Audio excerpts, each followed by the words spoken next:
Good day everyone. My name is Jeneline Ibanez Balboa. So today we're going to continue our discussion in Module 9. So our topic for this afternoon is all about the research and data collection protocol. So when researching and collecting data from web, avoid plagiarism, which is the act of taking someone else's works and presenting it as your own. So we have 10 types of plagiarism. So number 1, the clone plagiarism. So what is clone plagiarism? So it is where a person represent or present someone else's work as their own without any changes or a modification. So tanan niya, no, tanan as in tanan gikopya, no, gikopya niya ang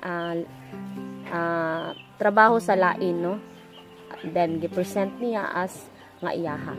Number 2 is remix plagiarism. So what is remix plagiarism? So it is a type of plagiarism where someone takes part from multiple sources. So daghan siya sources nga gikuhaan, and then gi-combine into a new whole without properly citing the sources. So daghan nga author ang iyang kuhaan og kanang idea, then ihang gi-combine into one without proper citation, no, sa author, wala niya acknowledge ang author.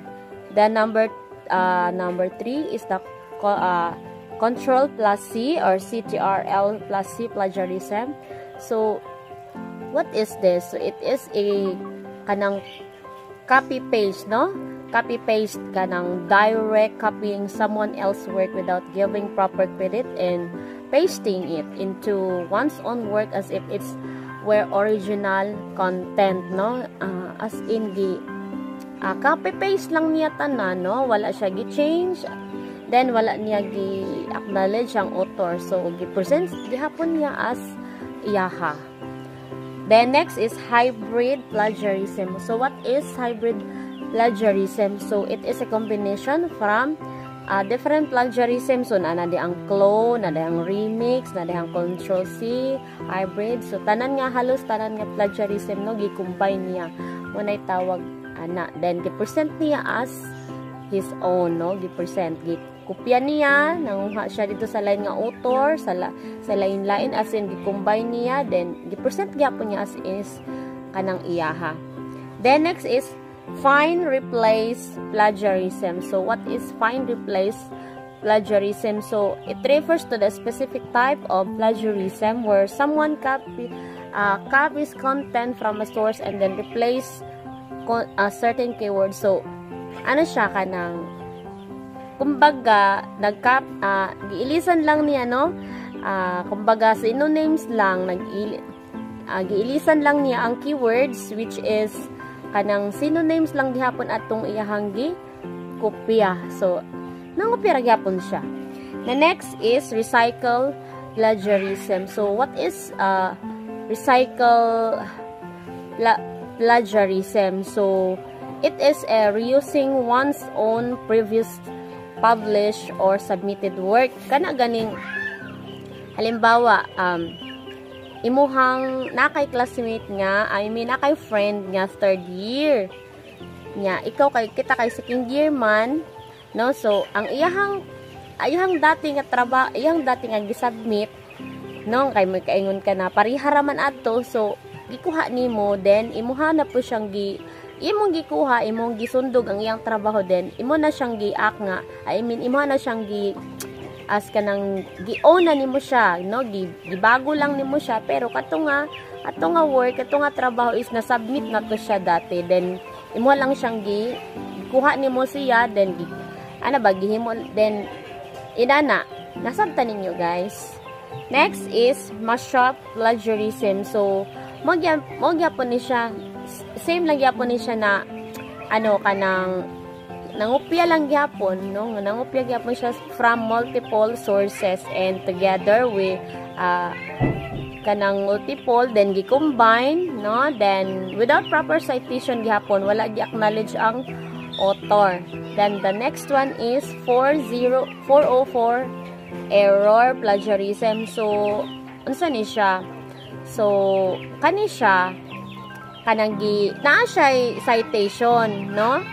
Na siya citation, pero dili siya accurate. Halimbawa, ang kumbaga sa author nga iyang gikuan, sa author nga iyang gikopyahan, kumbaga naa siya citation, pero dili mao ang author nga iyang gibutang didto, gi-acknowledge didto. So mo ni ang 404 error plagiarism.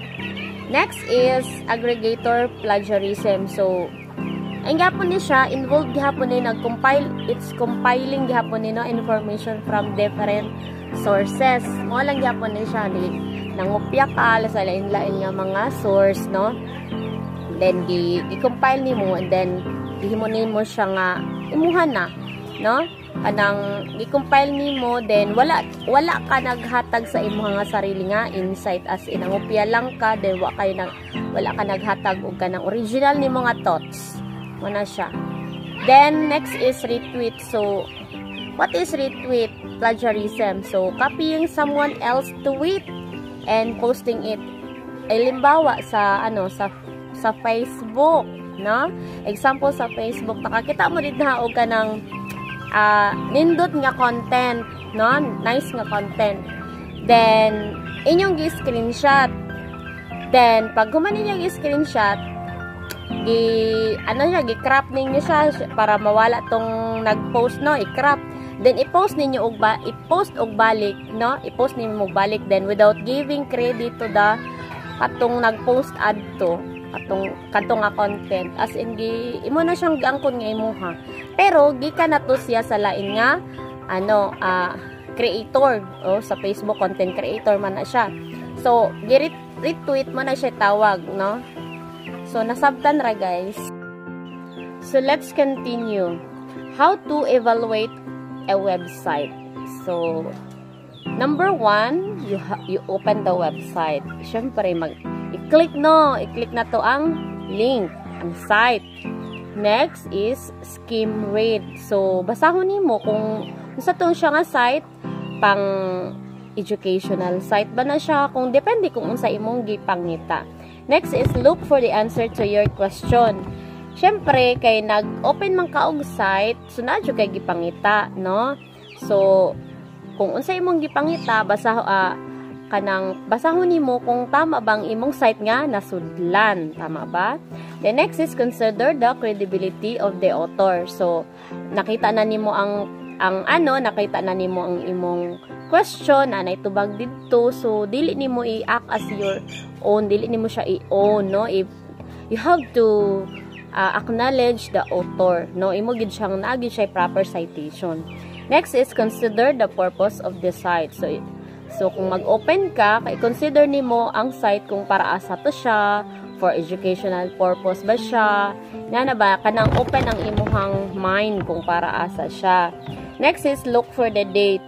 Then, syempre, kailangan, no, tanaw nimo kung unsay, pag open nimo sa link, then na dito nakita nimo ang imong gipangita, which is kanang nakita nimo dito. Then halimbawa, ang date nga kadto nga gi-post is pa siya 2010, 'di ba? So medyo kanang dugay na siya.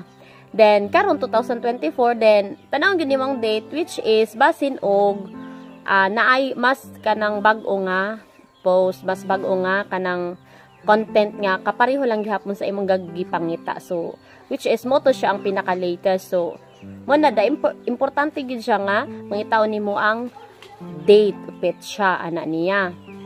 So